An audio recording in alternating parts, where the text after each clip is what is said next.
White house से एक खबर आई जिसको लेकर दुनिया भर में कोहराम मचा हुआ है। एक बार फिर ट्रंप अमेरिका के राष्ट्रपति सुप्रीम पावर भिड़ते हुए किसी बड़े देश के राष्ट्राध्यक्ष से नजर आए हैं। आखिरकार क्यों ये रात की 9 बजे व्हाइट हाउस में हाई वोल्टेज ड्रामा हुआ? दक्षिण अफ्रीका के राष्ट्रपति दरअसल सिरिल रामाफोसा अपने तय कार्यक्रम के तहत बैठक करने के लिए ट्रंप के साथ पहुंचे थे। व्यापार को कैसे बढ़ावा देना है, कूटनीतिक रिश्ते कैसे मजबूत करने हैं, दोनों देश को कैसे करीब लाना है, गर्माहट पैदा करनी है, इसको लेकर बातचीत होनी थी। लेकिन ये बातचीत देखते ही देखते कुछ मिनटों के अंदर बहस में बदल गई और माहौल तनावपूर्ण हो गया। आखिरकार ट्रंप एक बार क्यों भिड़ गए, ये अपने आप में बड़ा सवाल है। क्या एक स्ट्रैटेजी के तहत ट्रंप ऐसा कर रहे हैं? चूंकि ऐसा पहली बार नहीं है। ट्रंप के शपथ लेने के बाद, राष्ट्रपति बनने के बाद ये दूसरा मौका है जब वो किसी देश के राष्ट्राध्यक्ष से इस तरीके से भिड़े हों। जेलेंस्की से 18 फरवरी और 19 मई को अब दक्षिण अफ्रीका के राष्ट्रपति के साथ। ऐसा क्यों हो रहा है और क्या है पूरा इंसिडेंट, आपको हम बताएंगे। नमस्कार, मैं हूं आपके साथ मनुराज सक्सेना और इस इंसिडेंट को समझने के लिए वरिष्ठ सहयोगी हमारे साथ अंशुल जी हैं। अंशुल जी, ये जो रात के 9 बजे व्हाइट हाउस में हाई वोल्टेज ड्रामा हुआ है, ये हुआ क्या, ये बताइए। इसके पीछे की फिर हम वजह समझने की कोशिश करेंगे। हाँ, जैसा कि आपने बताया कि सिरिल रामाफोसा वहाँ पे अपनी पूरी टीम के साथ राष्ट्रपति से मिलने गए हुए थे ट्रंप से, और उनका उद्देश्य था, एक तो अभी ताज़ा फिलहाल उनके कुछ महत्वपूर्ण खनिज वहाँ पे ऐसे हैं जिनके व्यापार को लेकर के उनको कुछ तय करनी थी नियम कायदे, और दूसरा ये भी जो 30% टैरिफ जो भी लगाया है ट्रंप ने हाल फिलहाल में चीन और भारत और ख़ास करके साउथ अफ्रीका पे, उसके हिसाब से भी उनको बात करनी थी। लेकिन ट्रंप जैसी कि उनकी आदत है, उन्होंने अपना एक अपर हैंड रखने के लिए उन्होंने आते ही वो मुद्दे छेड़ दिए, जिससे जिस मुद्दे पे बात होनी थी वो पीछे रह गया और बात दूसरी सामने आ गई। उन्होंने उठा दिया मुद्दा दक्षिण अफ्रीका में हो रहे जो फार्मर्स हैं, उनमें जो खास करके जो श्वेत फार्म वर्कर्स जो हैं, उनके मर्डर का मुद्दा उन्होंने उठा दिया। दरअसल ये सही है कि वहाँ पे इस तरह से घटनाएं घट रही हैं। जो फार्म हाउसेज बहुत दूर दूर बने हुए हैं, उनमें कुछ ऐसे हैं, घटनाएं हैं। लेकिन मजे की बात देखिए, आपने वो वीडियो भी दिखाया। हाँ, और फिर उन्होंने कहा कि पूरी स्ट्रेटजी के साथ वहाँ बैठे हुए थे कि आज इस मुद्दे पे इन्हें घेरना है, और बाकायदे उन्होंने अखबार के कोट्स किए और अखबार उन्होंने खोल के दिखाया। वहाँ पे एक वीडियो क्लिप दिखाई गई। और अच्छा देखिए, बड़ी मजे की बात यह है कि रामाफोसा को भी अंदाजा था कि ऐसा कुछ वहाँ हो सकता है। उन्होंने भी अपनी पेशबंदी कर रखी थी। लेकिन जाहिर सी बात है, माइट इज़ राइट। अगर वहाँ पे ट्रंप के व्हाइट हाउस में और ट्रंप के सामने आप बैठे हैं तो होगा तो वही जो ट्रंप चाहेंगे। रामाफोसा ने भी अपने देखिए कैसे पेशबंदी कर रखी थी। उन्होंने अपने साथ एक प्रसिद्ध गोल्फर वहाँ के हैं एर्नी एल्स, और एक बड़े अरबपति वहाँ के जॉन रूपर्ट, और एक दूसरा रितिफ गुसेन करके एक और प्लेयर हैं वहाँ के। ये 3 वाइट्स, इनको भी वो अपने साथ लेके गए थे, 3 श्वेत, हाँ जी हाँ, डेलीगेशन में, कि अगर वो ये कहते कि भाई अगर मैसेकर हमारे यहाँ हो रहा था तो ये 3 जो इतने ख्यातनामा लोग हैं ये हमारे साथ क्यों आते। तो ये उनकी पेशबंदी थी। लेकिन वो कन्विंस तो कर नहीं पाए। नहीं, ये अभी तो उनका नंबर भी नहीं आ पाया था कि ये सब वो कहते। इसके पहले ही जो एग्रेशन था इनका, आपके ट्रंप का, उन्होंने जिस तरह से हावी होकर के और कोई भी बात सुने बगैर और अपनी बात को ऊपर रखना। अब देखिए, मजे की बात यह है कि जिन संस्थाओं के ऊपर कभी उन्हीं के डेटा को लेकर के आपको घेरा जाता है, जैसे amnesty international, human rights watch, ये जो सारी संस्थाएं हैं जिनके डेटा को लेकर के प्रायः दूसरे देशों को घेरने का प्रयास करते हैं बड़े देश, उनका डेटा ये कह रहा है कि हाँ, वहाँ पर ऐसी घटनाएं हुई जरूर हैं, फार्म वर्कर्स की हत्याएं, लेकिन दे आर क्रिमिनल इंसिडेंट्स। अच्छा, नस्लभेद नहीं है। नहीं, बिल्कुल नहीं। ये वो संस्थाओं की रिपोर्ट कहती है कि यहाँ पे ऐसा आपराधिक कारणों से हुआ, न कि किसी नस्ली हिंसा की वजह से। और दक्षिण अफ्रीका के राष्ट्रपति ने भी तो कहा कि प्रामाणिकता को हम परखेंगे, देखेंगे। देखिए, हाँ, एक जो बात आजकल एक बड़ा वर्ड एक ट्रेंडिंग में आ रहा है, रिवर्स रेसिज्म। लेकिन रिवर्स रेसिज्म के लिए भी ज़रूरी है कि देखिए, बहुत पुराना इतिहास है दक्षिण अफ्रीका में नस्ल भेद का। नेल्सन मंडेला, आपको ध्यान ही होगा, इतने दिनों तक वो 30 साल जेल में रहने के बाद उनको इस तरह से वो राष्ट्रपति बने। इसी के खिलाफ लड़ते हुए उनका सारा कुछ जीवन बीता। इवन आपको अगर ध्यान हो तो हमारे महात्मा गांधी बापू, उनका भी आंदोलन की शुरुआत दक्षिण अफ्रीका में ही, जब उनके साथ रंगभेद हुआ था।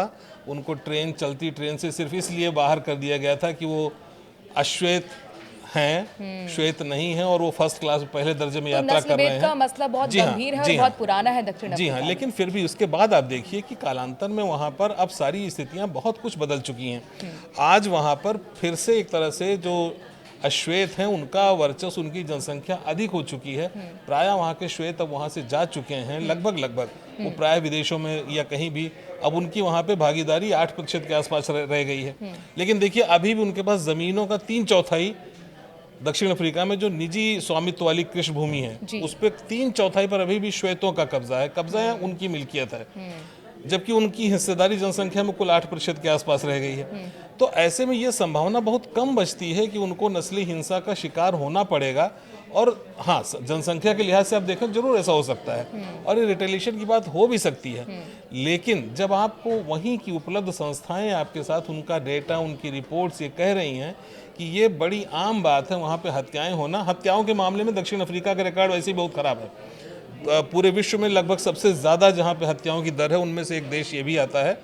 ऐसे में वहाँ पर नस्ली हिंसा के बजाय ये आपराधिक इंसिडेंट्स के तौर पर ये घटनाएं हुई हैं। ये उन्हीं की संस्थाएं, उन्हीं पश्चिमी देशों की संस्थाएं कहती हैं जिनके डेटा पे आप भरोसा करते हैं। लेकिन ट्रंप इस बात को मानने से अब परहेज कर रहे ये थे। देखिए ये सारा नैरेटिव ट्रंप के अपने फायदे के लिए ट्रंप उसका इस्तेमाल करेंगे। जी, मेरा सवाल यहीं पर आपसे एक और बनता है कि बहुत दूर जाने की जरूरत नहीं है। 18 फरवरी को भी ऐसा इंसिडेंट हुआ था, जेलेंस्की के साथ ट्रंप भिड़ गए थे, वो वीडियो काफ़ी चर्चा में रहा। और देखिए उसके कुछ महीने बाद ही, यानी कि हम 19 मई की बात कर लेते हैं, रात 9 बजे व्हाइट हाउस में एक बार फिर जो दक्षिण अफ्रीका के राष्ट्रपति हैं उनसे वो भिड़ जाते हैं। तो सवाल यह है कि ट्रंप क्या व्हाइट हाउस में बेइज्जत करने के लिए दूसरे देशों के राष्ट्राध्यक्षों को बुलाते हैं? क्या इसके पीछे वजह है? क्या कोई स्ट्रैटेजी इसके पीछे काम कर रही है? क्या कोई प्रेशर टैक्टिक्स इसमें आपको दिखती है? देखिए पूरी दुनिया अमेरिका को महाशक्ति मानती है और इस बात को जितना माना जाता है उससे ज़्यादा ट्रंप ये महसूस करते हैं कि वो महाशक्ति हैं और उसी तरह से वो दुनिया को डिक्टेट करने का प्रयास उनका रहता है। ये जो नैरेटिव सेट हो रहा है रिवर्स रेसिज्म का, ये फेवर भी करता है ट्रंप की पॉलिटिक्स को। ट्रंप की पॉलिटिक्स अगर आप देखिए तो पिछले दिनों भी उन्होंने ये बात वहाँ पे नस्लीय, ये बात वो कई बार अपने चुनाव प्रचार के दौरान ये कह चुके हैं, खास करके शरणार्थियों के मुद्दे पे। शरणार्थी जो वहाँ से आते हैं उनको सीधे नहीं कह सकते कि हम अश्वेतों को यहाँ पर शरण नहीं देंगे, ऐसा वो कह नहीं सकते। लेकिन अब इस बहाने से अगर उनको मर्डरर साबित कर दिया तो आप उनका आना रोक सकते हैं। मेक अमेरिका ग्रेट अगेन, इस नारे के पीछे अगर आप गौर से सोचें तो इसमें भी कहीं न कहीं एक नस्ली सी चीज एक छुपी हुई है कि मेक अमेरिका ग्रेट अगेन का क्या मतलब। इन्होंने तो पहले ही ऐलान कर दिया था ट्रंप ने कि जो श्वेत किसान हैं वो शरणार्थी के रूप में अमेरिका के लिए उनके द्वार खुले हुए हैं, आप आ सकते हैं। नहीं, वो उनके लिए खुले हैं, लेकिन दरअसल हो क्या रहा है, हाँ ये देखिए, ये आपने बात बिल्कुल सही पकड़ी। लेकिन ये नैरेटिव उन लोगों का सेट किया हुआ भी हो सकता है कि हमारे ऊपर अत्याचार हो रहा है और उनको न सिर्फ अमेरिका बल्कि उन सारे तमाम देशों में बसने के लिए सहूलियत मिल जाए आसानी से जहां वो बसना चाहते हैं। क्योंकि अब दक्षिण अफ्रीका में रहना उन्हें भी ठीक नहीं लग रहा है, क्योंकि उनकी जनसंख्या इतनी कम हो चुकी है और एक वर्चस्व वहाँ पे बढ़ता जा रहा है। तो आगे आने वाले भविष्य की आशंका में वो चाह भी रहे दूसरे देशों में बसना, और ये नैरेटिव उनके लिए भी फायदेमंद है। अच्छा, फरवरी में दक्षिण अफ्रीका को दी जाने वाली सहायता अमेरिका ने रोक दी थी, तो ट्रंप ने ऐसे कई बड़े फैसले लिए हैं, कड़े फैसले लिए हैं, जिसमें दुनिया में बवंडर मच गया। टैरिफ वॉर हमने चाइना के साथ देखी, भारत पे भी टैरिफ बढ़ाया, दक्षिण अफ्रीका पे भी टैरिफ बढ़ाया। और ये जो बैठक थी उसमें मुद्दा दक्षिण अफ्रीका की तरफ से महत्वपूर्ण यही था कि AGOA के तहत जो ड्यूटी फ्री व्यापार है उसे किस तरीके से बढ़ाया जाए। इसके पीछे की राजनीति आप क्या देख रहे हैं? ट्रंप करना क्या चाह रहे हैं? क्यों झगड़ जाते हैं? नहीं, देखिए, मैंने जैसा कि कहा, ट्रंप एक कोई मतलब वो पेशेवर या बहुत पुराने कोई राजनीतिज्ञ नहीं है कि वो बहुत कुछ चीज़ें ढका छुपा के अपनी इस तरह चला पाए। ट्रंप एक वेव पे सवार होकर के, यूँ कहें विरोधी वेव पे सवार होकर के आए हुए व्यक्ति हैं, अत्यंत महत्वाकांक्षी हैं अमेरिका को लेकर के। उनकी एक तो पहले से ही उनकी महत्वाकांक्षाएं, हाँ, first America first and make America great again, ये जो उनका एक नारा रहा है, इसको लेकर के उनकी एक अपनी सोच है अमेरिका को लेकर के। और America is the best at the top, ये उनकी जो एक मूल भावना है। इसके लिए उनका जो बिहेवियर दिखता है उसमें इसकी झलक दिखाई पड़ती है। उनके नैरेटिव को मूल बिहेवियर है या ये भिड़ने के पीछे कोई एक राजनीति है? नहीं, राजनीति अब इसमें क्या हो सकती है, क्योंकि ये राजनीति अब कहें तो अगर उनको फेवर कर रही है, जो उनका नैरेटिव है, अगर उसको सपोर्ट कर रही है वो चीज़, तो आप उनको उनकी राजनीति कह सकती हैं। जैसे मैंने कहा कि श्वेत का मुद्दा, ये उनके नैरेटिव को सपोर्ट करता है, इसलिए ये उनके फायदे की चीज़ है।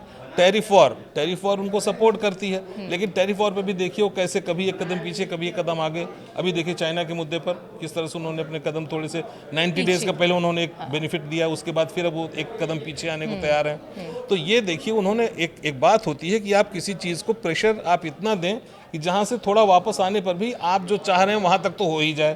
तो ये एक नैरेटिव उनके, हाँ, ये आप सीधे कह सकती है कि उनकी पॉलिटिक्स के लिए फ़ायदेमंद है और इसी वेब पर सवार होकर के वो दोबारा राष्ट्रपति बने हैं, जाहिर सी बात है। चलिए, बहुत बहुत शुक्रिया अंशुल जी इस पूरे मुद्दे को विस्तार से समझाने के लिए, ट्रंप की राजनीति को समझाने के लिए। और इसी के साथ पॉडकास्ट के इस एपिसोड में अभी के लिए इतना ही। आप कोई सवाल ट्रंप से जुड़ा जरूर पूछना चाहें तो कमेंट के जरिए अपनी राय और अपना सवाल हम तक पहुंचा सकते हैं। नमस्कार।